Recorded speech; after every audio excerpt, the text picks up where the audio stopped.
এখনও পুরনো রাজনৈতিক ধ্যান ধারণা অভ্যুত্থান পরবর্তী ব্যবস্থাকে নষ্ট করছে বলে মনে করছেন বিশিষ্টজনরা। বিকেলে রাজধানী প্রেস ইনস্টিটিউট বাংলাদেশে গণতান্ত্রিক উত্তরণ এবং প্রাতিষ্ঠানিক ক্ষয় শীর্ষক সংলাপে এমন কথা জানান বক্তারা।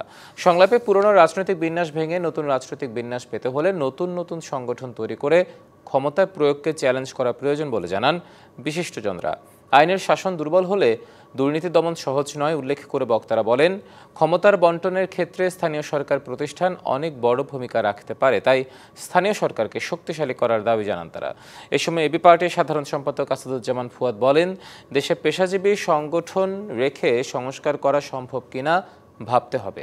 এছাড়া নারী সংস্কার কমিশনের প্রধান শিরিন হক বলেন, রাজনৈতিক অবস্থা তখনই পরিবর্তন হবে যখন দ্বিমতকে গুরুত্ব দেওয়া হবে।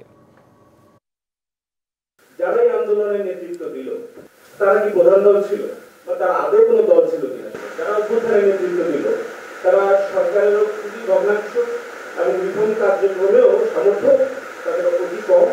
এই ক্ষমতার কেন্দ্রীভবন যে প্রক্রিয়া বা ক্ষমতার যে কেন্দ্রীভূত যে প্রয়োগ হয় সেই প্রয়োগটাকে চ্যালেঞ্জ করতে পারবেন।